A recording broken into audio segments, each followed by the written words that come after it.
Muy buenas noches, estimados seguidores del grupo eh, Culturas Tribales.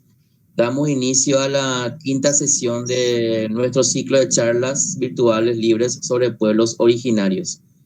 Esta noche le tenemos a la arquitecta Ana González con el tema de su disertación Pueblos Originarios, nuestro patrimonio cultural.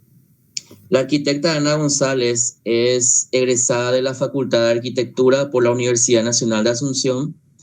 Ella es máster en valorización de los bienes arquitectónicos y ambientales y de la Fundación Ciudad de Yerache, de la Facultad de Arquitectura de la UNA, de la Universidad de Estudios Mediterráneos de Reggio Calabria.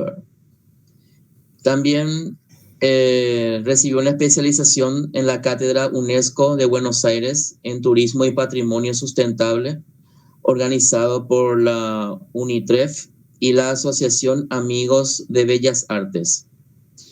Actualmente está cursando un doctorado en la Universidad Nacional de Córdoba. Muy buenas noches, arquitecta, bienvenida. Muchas gracias, Marco. Ante todo, ¿verdad? Agradecerles la invitación y sobre todo agradecerles por aceptar el tema que les propuse, ¿verdad? Desde una visión de lo que es los conceptos principalmente de patrimonio cultural.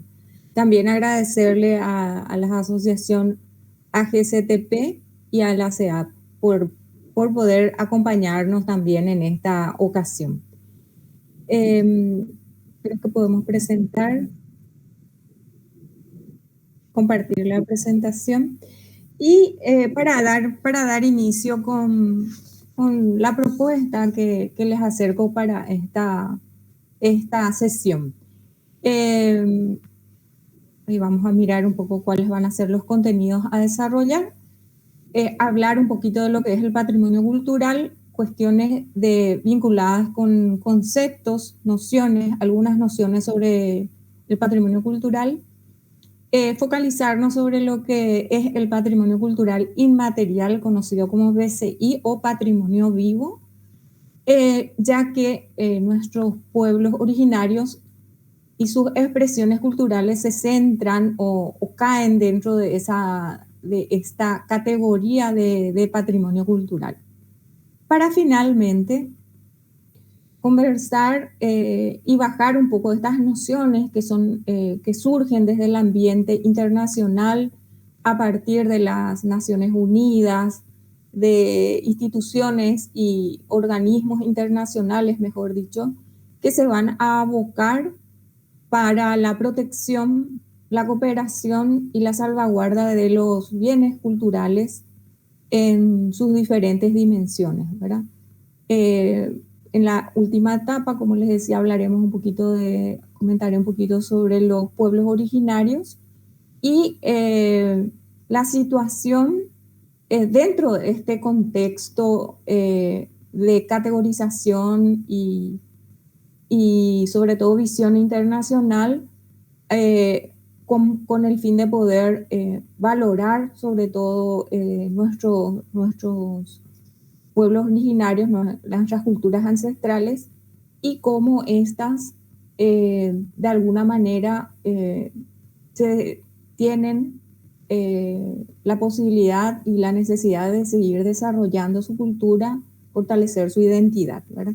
Entonces paso a la siguiente diapositiva, en donde de alguna manera comentarles a qué es lo que denominamos patrimonio cultural, ¿verdad? Porque de repente uno escucha hablar, pero no logra dimensionar cuál es el alcance y cuáles son las condiciones para que un determinado bien sea considerado un bien cultural y sobre todo evaluar esas dimensiones o esas escalas a través de la cual se puede visibilizar el patrimonio, desde una escala local, desde una escala nacional, eso es nivel país, y que tiene también una escala internacional, sobre todo cuando hablamos de patrimonio mundial. Entonces, el concepto de patrimonio principalmente surge ante una necesidad y en un contexto europeo posterior a las guerras mundiales, surge ante la necesidad de proteger determinados objetos, elementos, monumentos principalmente, que estaban bajo el riesgo de la pérdida total. Desde el contexto de las Naciones Unidas, vieron la necesidad de generar una institución, un organismo que se iba a encargar de gestionar y trabajar por la salvaguarda de la cultura, de la educación y principalmente, ay, se me sale todo esto, ay, bueno, la salvaguarda de estos bienes, ¿verdad? En ese contexto internacional se manejan y que surge la UNESCO, ¿verdad? Que va a ser este organismo internacional que otra vez va a generar unos suborganismos al interno suyo con el fin de ocuparse de diferentes dimensiones de de los bienes que vamos a ir mirando a lo largo de la presentación de hoy.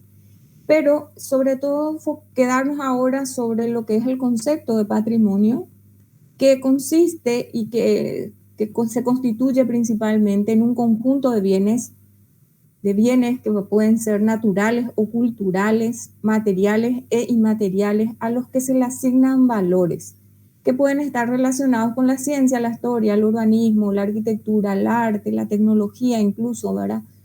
Y que las características, lo que le va a hacer diferente a estos bienes de los restantes, van a ser precisamente esa idea del valor. El valor que va a ser asignado dependiendo de que si ese patrimonio vaya a ser mundial, que se van a apoyar principalmente en dos conceptos, o si ese bien va a ser a nivel nacional o local, ¿verdad? También es importante recordar el concepto de cultura, que la cultura puede considerarse un conjunto de rasgos distintivos, espirituales y materiales, intelectuales y afectivos que caracterizan una sociedad o un grupo social, ¿verdad? Ello engloba además de las artes y las letras, y es a campo en donde se centra y aparece ya esos modos de vida, y como en el contexto también del contexto internacional, en un momento dado, la idea de que las comunidades y los pueblos puedan seguir desarrollando y manteniendo su cultura van a caer como unos derechos fundamentales del ser humano, equiparados al de la libertad, al de la libertad o al derecho a la vida, ¿verdad? Entonces es un derecho fundamental para cualquier grupo social el de que pueda seguir desarrollando y sobre todo fortaleciendo sus culturas, ¿verdad?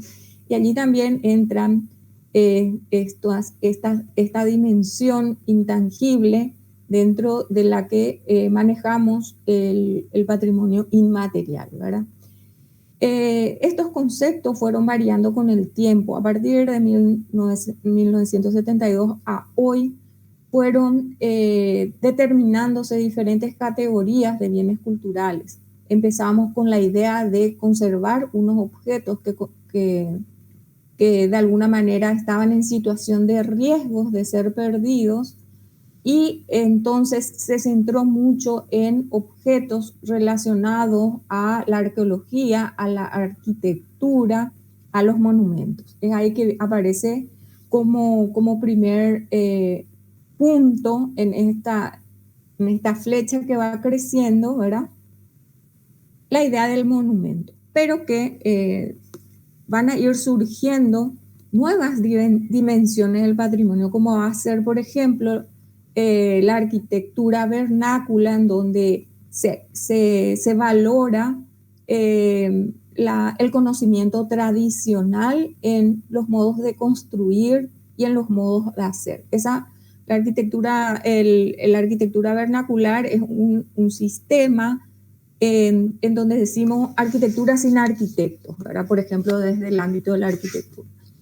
Luego, en el año 2003, aparece una convención a raíz de que de alguna forma era necesario reforzar el valor de que determinados conocimientos, saberes, vehiculizan a través de una materialidad, pero que sin embargo esa tradición oral, el del conocimiento, el de las tradiciones, se daba, da la idea de lo que va a ser y surge allí la convención para la salvaguarda del patrimonio cultural inmaterial.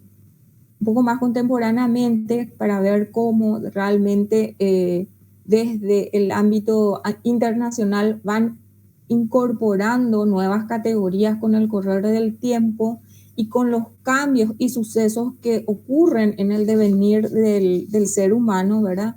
Algo que, por ejemplo, entró en conflicto en esa etapa inicial, por ejemplo, el patrimonio industrial, que va a generar una primera tensión entre lo que era la ciudad antigua y la ciudad industrial, producto de la revolución industrial, es sin embargo ya hoy por hoy una nueva categoría dentro de esta estructura internacional de los bienes culturales, ¿verdad? Hoy por hoy, entonces, con los cambios tecnológicos, quedaron en desuso una cantidad de infraestructuras industriales que son, desde nuestro momento contemporáneo, necesarios también de conservar, porque lo que busca es conservar la memoria del ser humano y ese vínculo del ser humano con el territorio y los testigos del esfuerzo y del trabajo del mismo, ¿verdad? Es también un poco algo nuevo, recientemente incorporado ya la arquitectura moderna como parte, o los productos de la vanguardia, que son de principios del siglo XX, el año 1900, ¿verdad? Incluidos ya también como una categoría dentro de este esquema. Así como el de la última ampliación, por llamarlo así, del concepto del patrimonio cultural, y que hace un poco a la idea del paisaje cultural.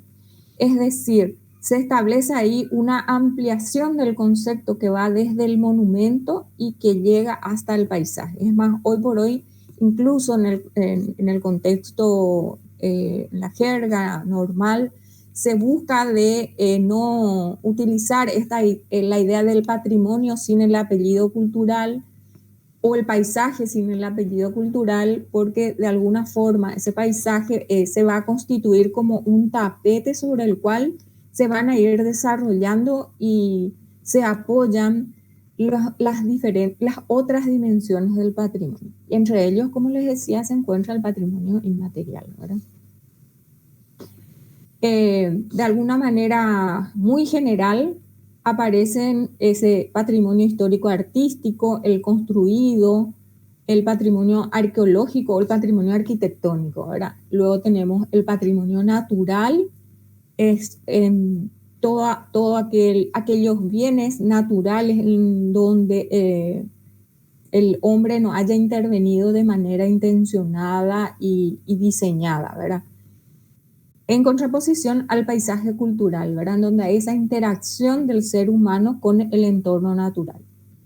Y en el punto C, por ejemplo, señalo lo que es el patrimonio etnológico o el antropológico o etnográfico y el patrimonio inmaterial, en donde se centra principalmente en los saberes, ¿verdad? Las prácticas sociales, las manifestaciones culturales.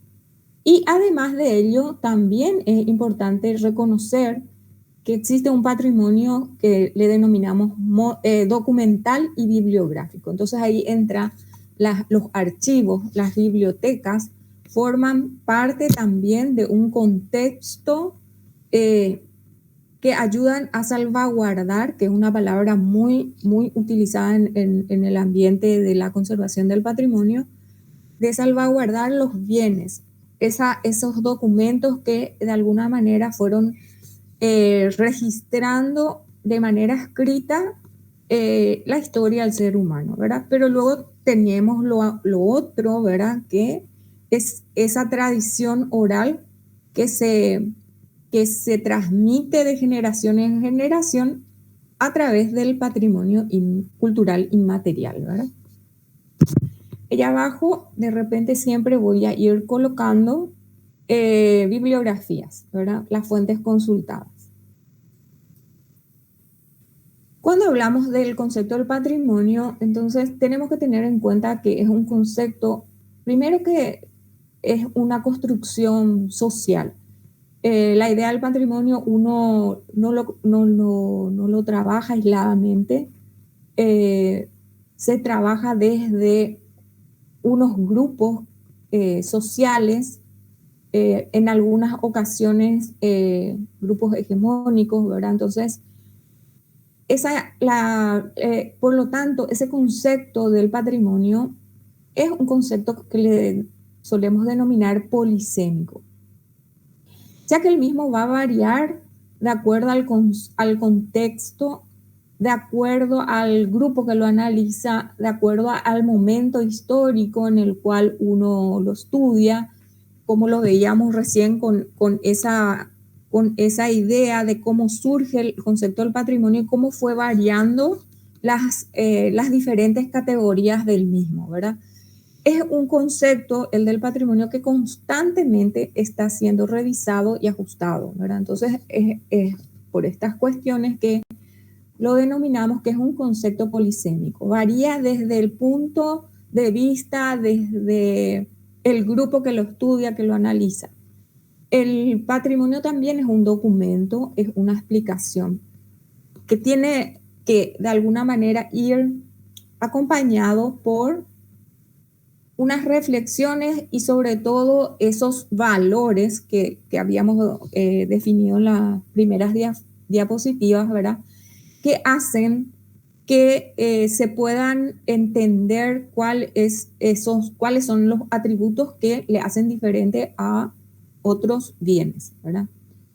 El patrimonio tampoco es un legado neutro desde el punto de vista de que va a buscar visibilizar algunos aspectos que hacen a los saberes, a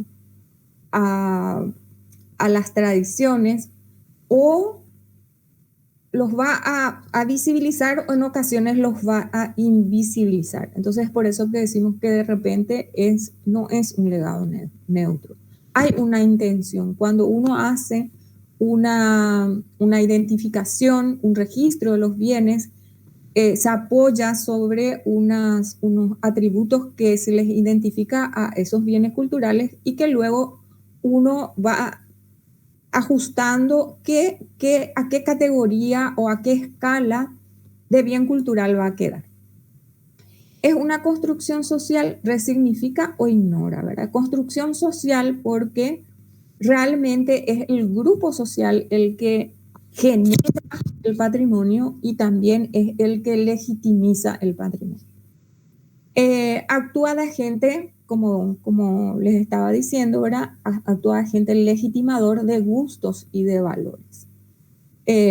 Requiere una valoración previa para visibilizar prácticas y saberes. Entonces, esas valorizaciones, esos valores a ser asignados a los bienes, entonces son debatidos desde el contexto del grupo social, desde las instituciones que finalmente lo registran a nivel nacional en un catálogo y si incluso hay intención y el país tiene una política cultural apoyada en sus bienes culturales, busca postularlo a nivel internacional como un patrimonio mundial, ¿verdad?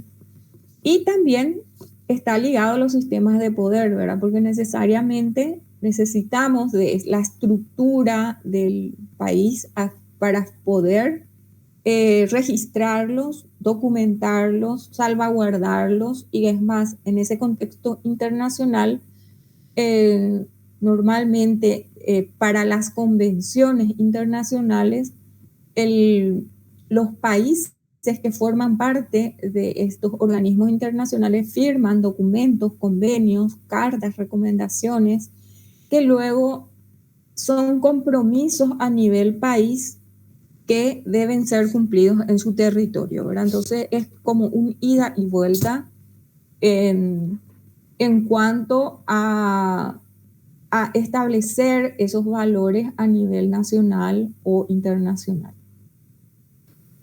Sí, es un recurso que es importante conocer que nuestros bienes culturales, patrimoniales, no son renovables. Entonces son bienes muy frágiles desde el punto de vista, desde el patrimonio cultural mueble, inmueble, así como el patrimonio inmaterial, ¿verdad? Aún más el inmaterial, porque a veces es muy difícil percibir la importancia que tiene el patrimonio inmaterial, ya que, como les decía, vehiculiza por elementos que a veces son, o materia que a veces son efímeras. Y en ese sentido es bastante vulnerable, más aún el patrimonio inmaterial. En la parte derecha de la pantalla, por ejemplo, hay una seguidilla de fechas y momentos muy importantes, de la cual rescato principalmente la de 1948, cuando en las Naciones Unidas se definen esos derechos de primera y segunda generación, a los que equipara la cultura con esos derechos que hacen necesario, equipara la cultura a los derechos de la libertad, al derecho a la vida, ¿verdad? Y que en 1966 se va a crear, ¿verdad?, el organismo internacional que se va a ocupar directamente de los bienes culturales, y que es la Organización de las Naciones Unidas para la Educación, la Ciencia y la Cultura, comúnmente conocida como UNESCO. Y que al interno de su organismo, de su organización, va a desarrollar otros organismos consultivos para poder apoyar a las naciones en el cumplimiento, sobre todo, de dos aspectos muy importantes, que son la protección y la cooperación en pos de los bienes culturales. Es allí que en 1972 se va a crear en una reunión, en una convención, un documento súper importante que el año que viene va a cumplir 50 años, y que es el Convenio sobre Patrimonio Mundial, Cultural y Natural. Vamos a pasar acá. Entonces vemos acá como esa estructura de la UNESCO, dentro del cual surge y se consolida todos estos conceptos vinculados a los bienes culturales, al patrimonio principalmente, van a decantar en otros organismos consultivos como ICOMOS, que se va a ocupar específicamente de los sitios y los monumentos. El ICOM, que va a trabajar principalmente con los museos, y el ICROM, en el contexto, en el territorio de Italia principalmente, va a trabajar con los métodos y las técnicas para la conservación y la restauración de los objetos de los museos, ¿verdad? Es como que tácitamente se encuentra allí objetos que de repente son productos de culturas ancestrales, ¿verdad? Entonces, de alguna forma aparece tácitamente los objetos que son testigos o que constituyen en huellas de estas culturas, ¿verdad? Y más aún, se define una categoría en ese contexto internacional y que apunta a estas diferentes categorías, en donde está ese patrimonio cultural que va a tener una subcategoría que van a ser la de los bienes culturales tangibles, en donde van a aparecer principalmente los bienes muebles, los bienes inmuebles, las obras de arte como objetos muebles, a veces también obras de arte que se encuentran atadas a la arquitectura. Y cuando hablamos de mueble e inmueble, lo que hacemos referencia es a la movilidad del objeto. Entonces, unos objetos que no pueden ser trasladados de un punto a otro y, sin embargo, otros que incluso que llegaron a pertenecer, por ejemplo, de una arquitectura o de un yacimiento arqueológico, cuando es desvinculado de su contexto, puede pasar a ser un objeto mueble y que luego lo podríamos encontrar, por ejemplo, en un museo. Y en contrapartida aparece el patrimonio cultural intangible, ¿verdad? Que va a estar constituido principalmente por los saberes, las celebraciones, los ritos, festividades, prácticas de la vida social, las formas de expresión, esas manifestaciones literarias, musicales, plásticas, escénicas, lúdicas, y los lugares, por ejemplo, mercados, ferias, santuarios, plazas y demás espacios donde existe esa práctica de esas ceremonias que de repente, o ritualidades que se hacían mención.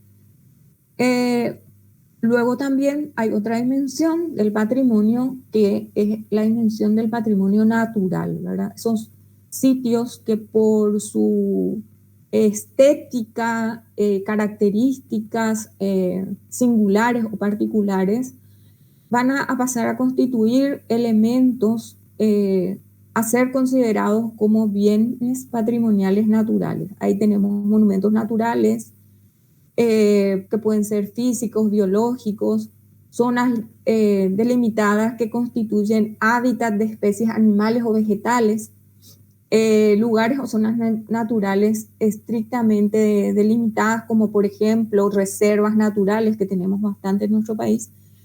Y como ejemplo, antes de pasar al ejemplo, últimamente se habla mucho de lo que es el patrimonio cultural natural, que lo consideran principalmente como un patrimonio mixto. Entonces, si uno, por ejemplo, accede a la página de la UNESCO, en donde uno puede llegar a la lista de lo que es el patrimonio mundial, de repente vamos a poder identificar que existe patrimonio cultural, patrimonio natural, y que últimamente aparece esta nueva categoría que es el patrimonio mixto. Dado que de repente determinados sitios en donde aparece un componente cultural, sin embargo, el contexto y el vínculo con ese contexto natural hace que no pueda ser comprendido o no se pueda desvincular del todo o analizar solamente desde el punto de vista del componente cultural, ¿verdad? Fue el caso, por ejemplo, cuando Australia promovió este sitio natural como paisaje cultural. Llega un momento, ya estando incluida en la lista de patrimonio mundial, Australia retira la nominación como sitio de patrimonio mundial bajo el título de patrimonio de paisaje cultural, dado que este sitio en particular se constituía en un sitio sagrado para una comunidad indígena en torno al bien natural, ¿verdad? Y lo vuelve a incluir como patrimonio mixto, agregándole ese valor de la comunidad, ¿verdad? Ese valor intangible sumado a este paisaje espectacular, ¿verdad? Entonces, rápidamente volvió a ser incluido como como patrimonio mundial. Entonces, a veces no percibimos esos elementos que hacen y que son significativos para las culturas originarias, ¿verdad? Y que se constituyen en sitios representativos que tenemos nosotros en Paraguay, por ejemplo, con el grupo de los Paitabuiterá en Yasucabendá, o incluso para los guaraní en la zona de San Rafael, ¿verdad? Entonces, está nuestros grupos originarios guaraníes principalmente, es un punto de conflicto justamente su vínculo con el territorio, ¿verdad? Y cómo recuperar o mantener ciertos sitios naturales que para ellos son muy, muy significativos. En el 2013 se hace esta convención para la salvaguarda del patrimonio cultural inmaterial, y es un poco importante entender cuál era la finalidad de este documento, ¿verdad? En primer lugar, a abordar el interés de los estados partes que forman, y Paraguay es parte de esta comunidad internacional, y que van a enfatizar en la necesidad de la salvaguardia del patrimonio cultural inmaterial. Allí, para poder entender en qué consiste esa salvaguardia, van a ser medidas que puedan garantizar, en primer lugar, la identificación, conocer cuál es el patrimonio inmaterial del Paraguay, documentar, es decir, decíamos que todo bien es un documento y que necesita de una explicación y de una valoración. Investigar, ¿verdad? Porque es algo que de repente, por paso del tiempo, por diferentes grupos y etnias, como tenemos nosotros en el Paraguay, grupos lingüísticos, hacen de que de repente desde cada uno de ellos es también importante conocer esa identidad e identidades, ¿verdad? Entonces, esa pluralidad dentro de la particularidad de los conceptos. La preservación, la protección de nuestros bienes culturales y materiales, la valoración, su transmisión, es poder asegurar que esos conocimientos, esas prácticas puedan ser transmitidas de generación en generación. Y la promoción, el dar a conocer, ¿verdad? Promoción, difusión, interpretación, de tal manera a que realmente todos los paraguayos podamos conocer parte de nuestra cultura que de repente la falta de difusión y la falta de investigación sobre el tema hace que no seamos sensibles a ellos, ¿verdad? Y ahí un poco va, volviendo a la finalidad de la Convención para la Salvaguarda del Patrimonio Cultural Inmaterial, corresponde un poco a ese respeto al patrimonio, al PCI de las comunidades. Y algo que vamos a encontrar así reiteradamente cuando en torno al PCI va a ser comunidades, grupos e individuos. Entonces vamos de grupos sociales, grupos más pequeños y otros grupos que de repente puedan ir surgiendo en otros contextos. Esa sensibilización en el plano local, nacional e internacional a la importancia del PCI y sobre todo de su reconocimiento recíproco.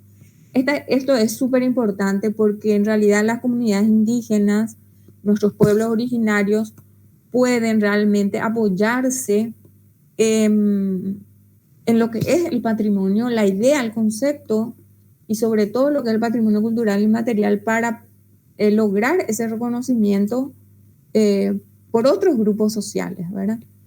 Y como surgió en 1972 casi a la par con la idea de la idea de la protección de los bienes culturales, surge siempre y acompaña esa idea de la cooperación y asistencia internacional. Desde la Convención de 1972 sobre Patrimonio Mundial, Cultural y Natural, esos dos van a ser los ejes que van a apoyar a la idea de la conservación del patrimonio, que va a ser la protección ante el riesgo y la cooperación internacional. ¿Qué quiere decir? Esos estados partes que firman las convenciones, la Convención de 1972 y esta Convención para la salvaguardia del patrimonio cultural y material, firman también y reafirman esa necesidad de cooperar de comunidades de nación en nación para poder lograr los objetivos que tienen estas convenciones. Y sobre todo que en cada estado parte se pueda decantar estos compromisos que a nivel internacional como país y como estado parte de estos grupos internacionales, en su momento Paraguay también firma, ¿verdad?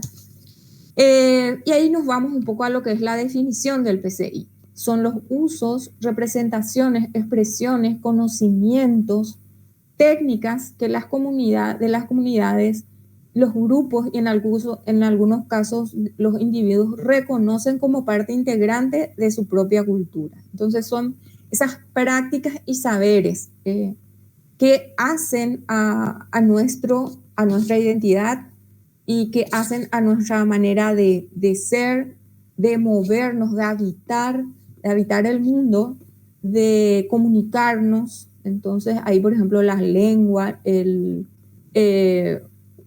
hay una gama interminable de dimensiones, subdimensiones en cuanto a lo que hace al patrimonio inmaterial, cultural y material. También apoyados ahí en lo que son las tradiciones y las expresiones orales. Y ahí cae el tema, incluido el idioma, como vehículo del PCI, o sea, del patrimonio cultural inmaterial. Las artes y espectáculos, los usos sociales, los rituales y actos festivos. Conocimientos y usos relacionados con la naturaleza y el universo, o sea, manera de relacionarnos con la naturaleza o lo que comúnmente solemos leer, la cosmovisión, cómo interpretamos el universo. Y las técnicas artesanales tradicionales. Algo muy augurioso fue, por ejemplo, que el Paraguay rápidamente, si bien en el 2003, del 2003 data esta convención de PCI, en el 2006 Paraguay ya ratifica esta convención a través de una ley nacional que es la 2884. Y que de alguna manera se hace eco a lo que dentro de lo que es la Constitución Nacional y rescatado del libro de Sanardini y Biederman, ¿verdad? Hacen una identificación de cuáles son los artículos que vinculan o que protegen, mejor dicho, a nuestros pueblos originarios.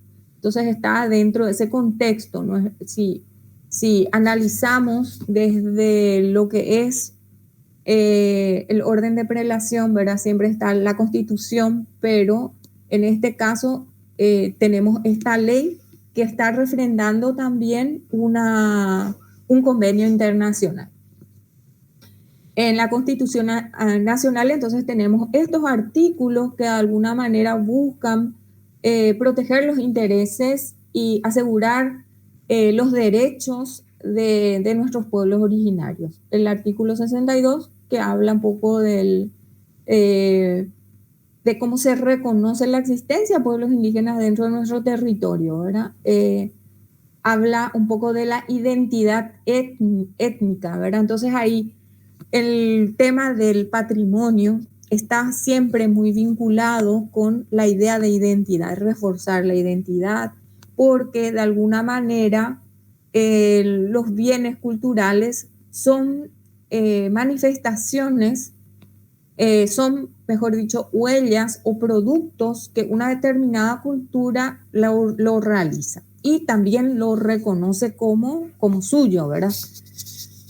Luego estamos en el artículo 64, algo que entra un poco en colisión con algunos aspectos relacionados a otra ley que vamos a analizar y que habla acá de la propiedad comunitaria.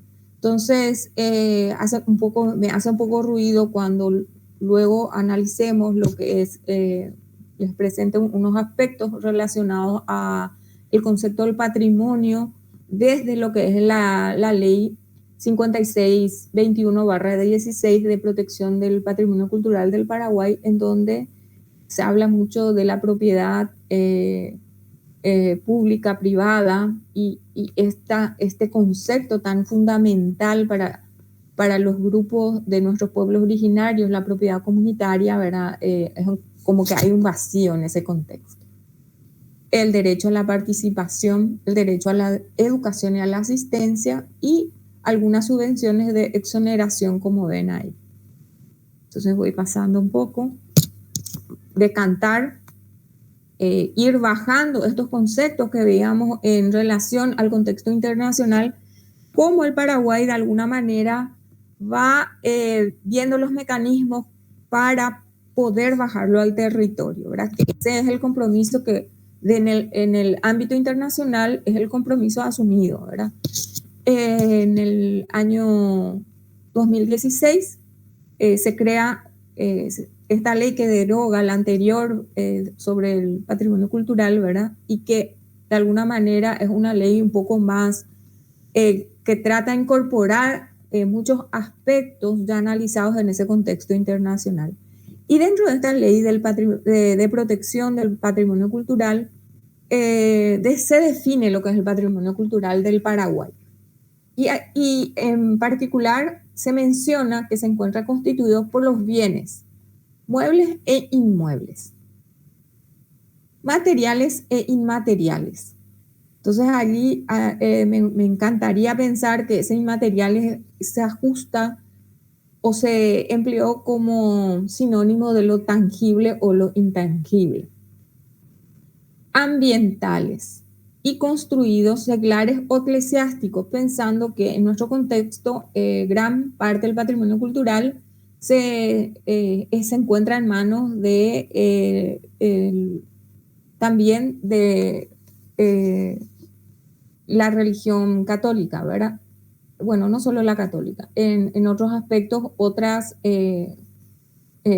religiones, públicos o privados. Y ahí es donde me quedó un poco el vacío de lo comunitario, en cuanto resulten relevantes para la cultura en razón de los valores derivados de los mismos y en cualquiera de sus ámbitos, como ser el arte, la estética, la arqueología, la paleontología, la arquitectura, la economía, la tecnología, la bibliografía, el urbanismo. Entonces, de alguna manera vamos, si tenemos en la mente todavía ese esquema de lo que son las categorías del patrimonio ilustrado, ¿verdad? De alguna forma vemos que está ahí el archivo, está la biblioteca, está la ciudad desde el urbanismo, está el ambiente, la etnografía, la ciencia, la historia, la educación, la tradición, las lenguas y la memoria colectiva. Son sustanciales esto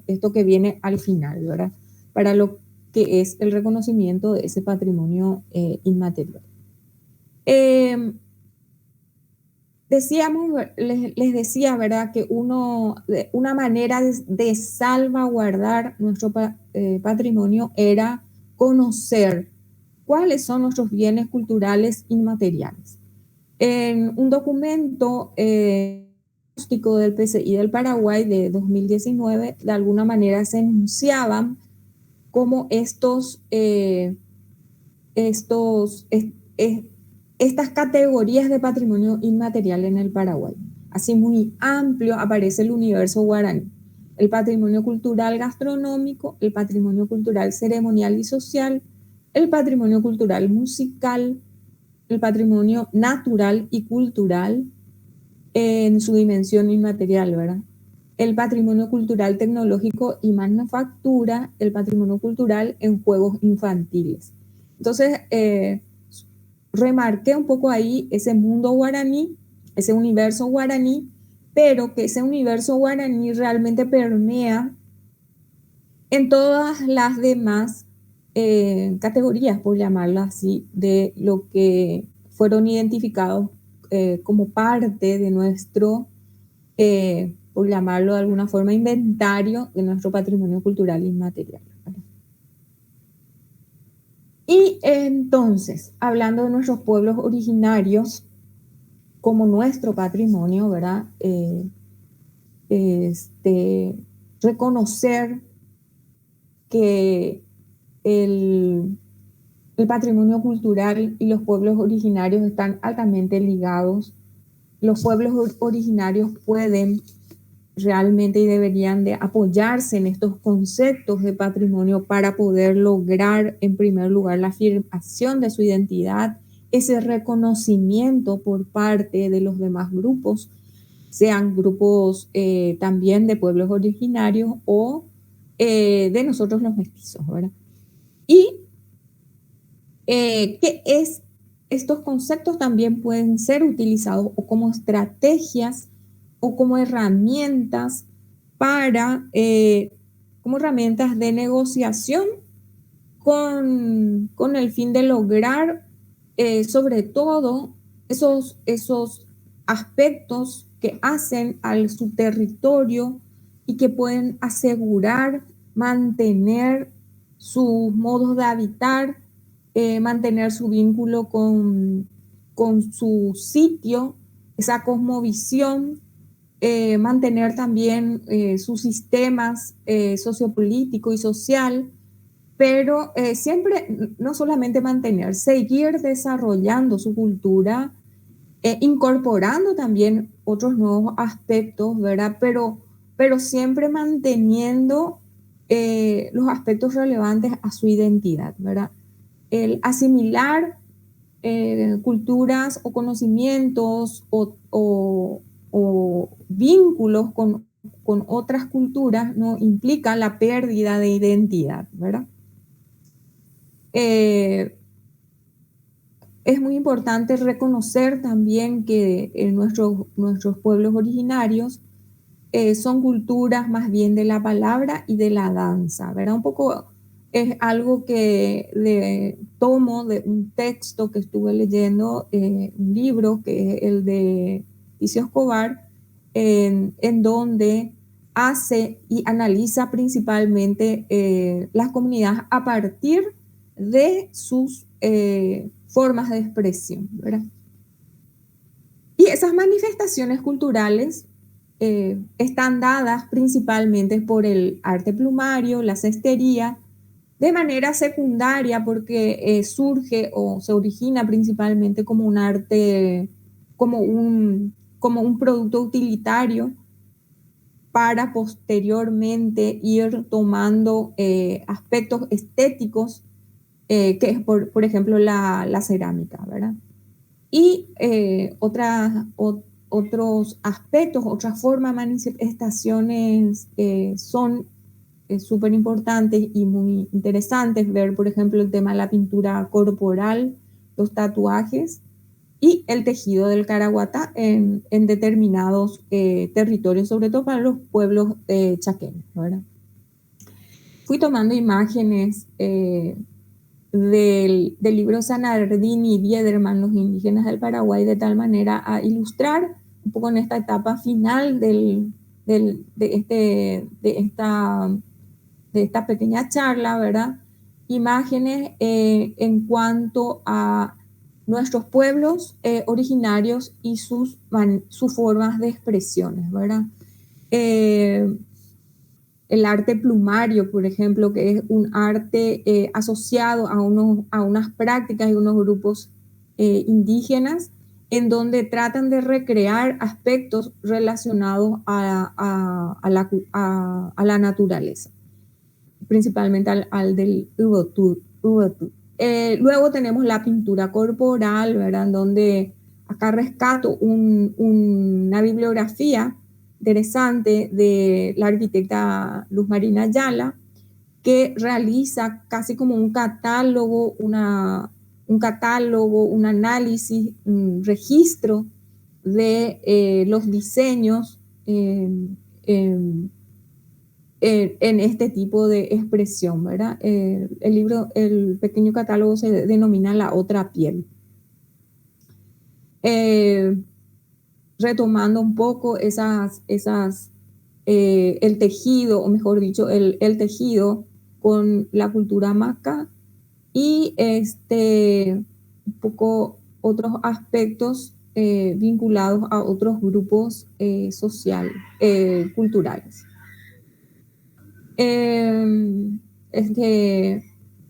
Esos modos de habitar, ¿verdad? Cómo realmente dentro de las culturas de nuestros pueblos originarios, ¿verdad? Que son grupos tribales o que son grupos familiares, esos modos de habitar, no solamente habitar en cuanto a la casa, sino que habitar en el territorio, ocupar ese territorio, desarrollan formas de entender la naturaleza y cómo realmente el arte indígena es un arte bastante abstracto, muy geometrizado, incluso en la forma, en el diseño de las casas, en donde ese círculo siempre se permanece presente, ¿verdad? Desde a la hora de realizar la danza, a la hora de realizar las ceremonias o incluso, como vemos acá, en la forma en que adquiere su vivienda.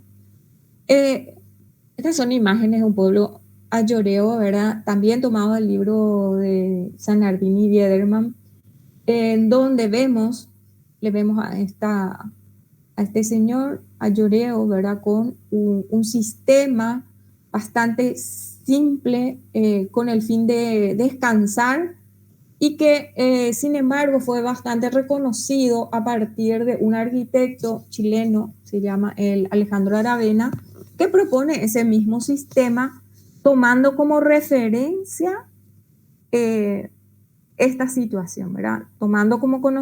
Teniendo como conocimiento este sistema le denomina silla, ¿verdad? Pero es una manera de descansar de este grupo indígena principalmente, que propone un elemento de tal manera.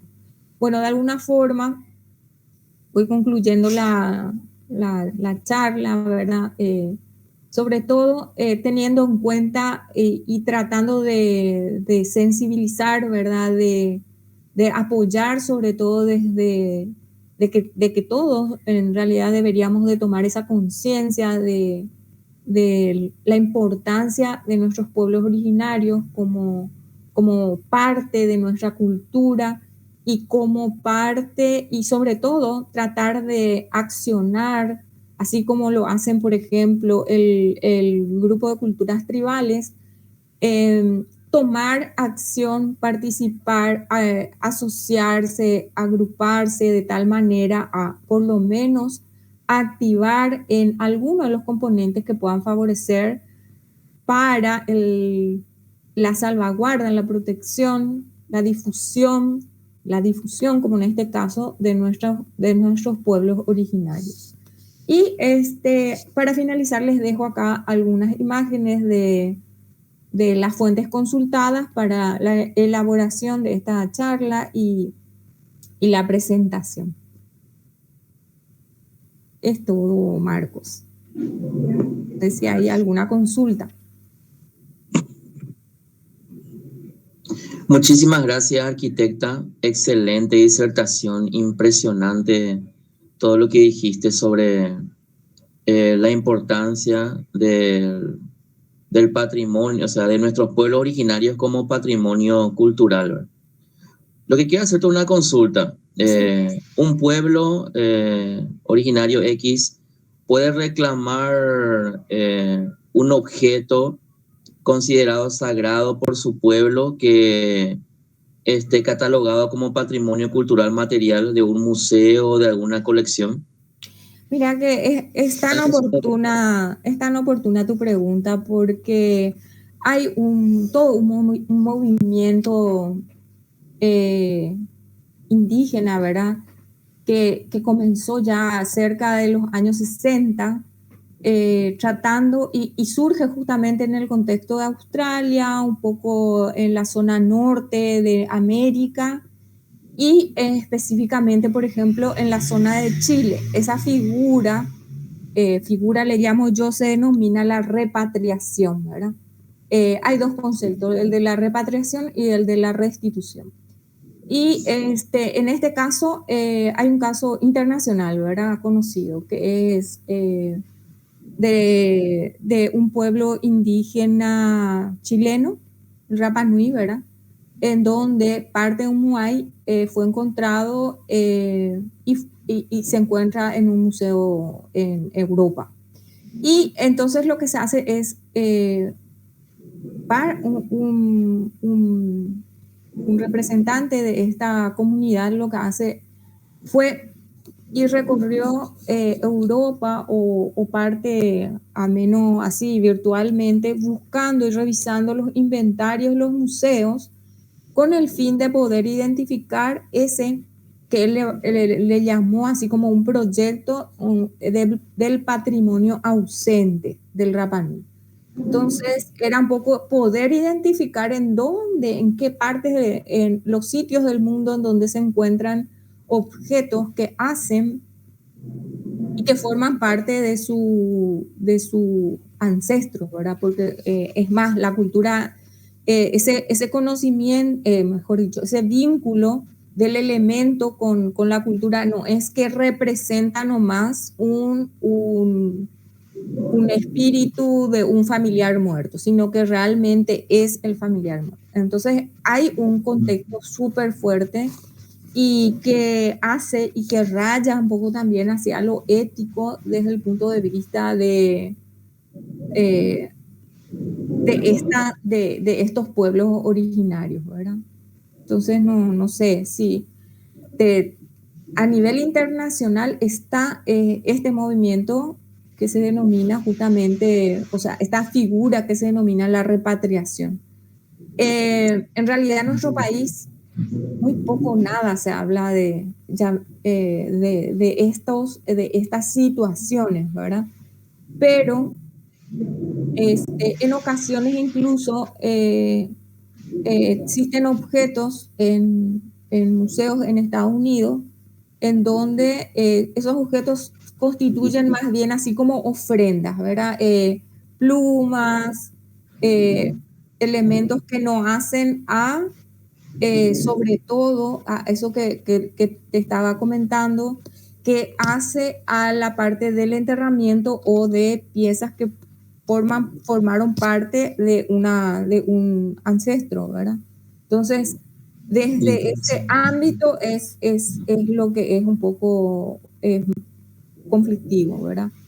Y hay una política, por ejemplo, en los Estados Unidos, incluso creo que hay una ley en donde eh, están prohibidas las excavaciones en sitios que son identificados como cementerios, ¿verdad? Sí, así es. Igual que en Argentina también están siendo repatriados a sus respectivas comunidades muchos restos humanos, ya sean momificados, Sí. huesos. Muchos pueblos originarios ya han recuperado especialmente del Museo de Historia Natural de La Plata, Ah, ya, sí. han, han repatriado muchos restos humanos a sus pueblos, ¿verdad? Y también Oceanía no se queda atrás. También he leído que Nueva Zelanda, por ejemplo, ha reclamado algunas cabezas tatuadas, que en el siglo XIX estaba muy de moda coleccionar las cabezas de los maoríes tatuados, que hasta se volvió un macabro negocio, ¿verdad? Como souvenir de turistas, y muchos están recorriendo esos museos buscando estas colecciones privadas, ¿verdad? Y en nuestro caso, por ejemplo, Guido Bogiani llevó muchas piezas de pueblos chaqueños para formar colecciones en los museos italianos, ¿verdad? Ujú. De repente quizá algún día se pueda reclamar eso, arquitecta, O por lo menos, o esos por lo menos, artefactos. o por lo menos identificar en qué sitios se encuentran y Ujú. tratar de contextualizar y ver realmente los mecanismos, los medios, ¿verdad? Para poder eh, eh, lograr, si es necesario, esas restituciones, ¿verdad? Eh, entonces Así está mismo. esa figura a nivel internacional, se maneja. Y en realidad falta bajar un poco de esos conceptos a nivel nacional, ¿verdad? Eh, Trabajar articuladamente con antropólogos, sociólogos, eh, Sí, poder dimensionar realmente en qué grado se ha afectado a las comunidades de las cuales fueron sustraídos estos restos, ¿verdad? así mismo. En el caso, la cultura guayaquí, por ejemplo, ya pudo repatriar dos restos humanos que se encontraban en el Museo de la Plata. Eh, los famosos restos de la niña H. Ujú. Krigi, creo que es su nombre, y de un joven también que fue llevado a la Argentina, ¿verdad? Sería interesante una charla aparte Sí, eh, sería bueno profundizar sobre sobre el tema este tema. Es y muy interesante. sobre la visión de las culturas de los diferentes grupos lingüísticos, ¿verdad? Porque Ujú. eh, los guaraníes, por ejemplo, eran nómadas. ¿Por qué? Porque fallecía alguien en el sitio en donde estaban asentados y lo primero que hacían era trasladarse, ¿verdad? Porque pensaban de que en ese sitio quedaba habitando eh,